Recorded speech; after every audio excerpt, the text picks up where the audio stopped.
Good day, everyone. Today we want to feed our strength. I'm sure you're wondering what this is. In character traits and tendencies, we have strengths and we have weaknesses. It is obvious that while trying to improve on our weaknesses, we unconsciously neglect our strength.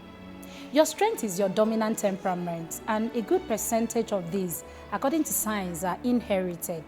Most dominant temperaments serve as pointers to our purpose and our visions. In our everyday living, humans are responsive to acting according to their dominant temperament. Your dominant temperament defines you. Now, if you pay adequate attention to the way you respond to issues, this temperament becomes your strength. But through various avenues like having to please people, coloring our ego, or out of ignorance, we played down our strength and ended up on the opposite of God's original intention. So how do you feed your strength? First and foremost, identify your dominant temperament. Find out why you act the way you do. Be very conscious of the fact that this dominant temperament is to your advantage. It is a plus if properly used. For example, you love to write, or you are good with colors, or you can draw, or you are very creative, or maybe you are expressive in talking, as in you can talk, or you have the ability of repairing things, the fixers we call them, whichever goes for you. Be aware that God left that in you for a profitable adventure. So do not neglect it. Some people are multi-talented and blessed to have more than one of these attributes. Now, if you notice that your child can talk, I want to lay emphasis here. I mean those expressive talkers, children that are very expressive, you find out that they are usually shut down or rebuked. You are very noisy, stop talking, keep quiet, stop making noise, and all of that. This is very unfair. Rather than shut that child down, what do? Guide him to arrive at talking profitably. Guide him to arrive at what? Talking profitably. You should be thankful that your child is bold enough to make a good sound in front of people. Some children, even adults, are extremely shy. They can't engage in a smooth conversation.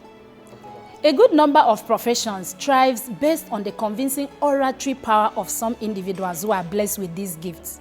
Lawyers are talking for profit, pastors are talking, teachers are talking, journalists are talking. In fact, in this era of network marketing, if you are not convincingly expressive, you are likely going to remain on the same spot for a long time. When at a point you notice that your child is verbally active and you are shutting him up just because you want him to study medicine, guess what? He may end up being a talking doctor. Journalism, teaching, and other areas may give him more satisfaction. After all, financial wealth is as important as health, social, and physical wealth. If your child is wasting papers, writing up and down, and for you, that is a turn off, maybe because they virtually messes the environment. That book you are reading right now, yes, that book in your hand, was written by someone. Why then on earth will you force that hyperactive artist or musician to be a neurosurgeon? You were not good in physics and maths, but your parents needed an engineer. You ended up frustrated because the original you, who had such undying love for the kitchen, would have ended up as a chef. The journey to discovering purpose is an uphill task. Take that from me. You see people fasting, praying, asking questions just to find out who they are and why they were created.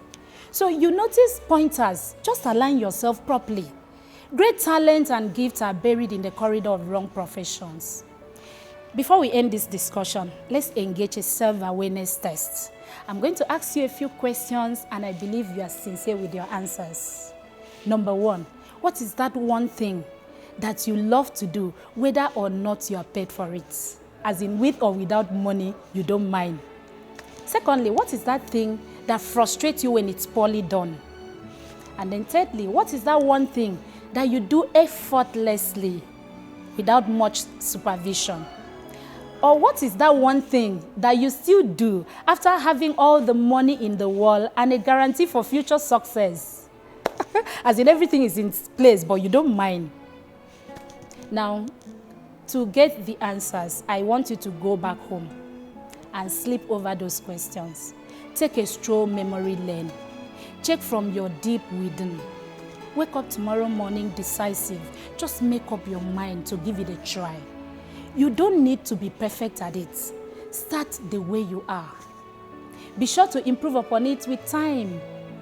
God did not create anyone to be average. What did I say?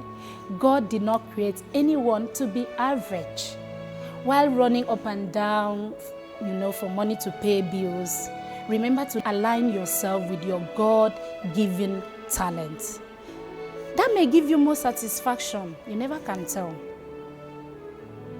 See you sometime soon. Bye.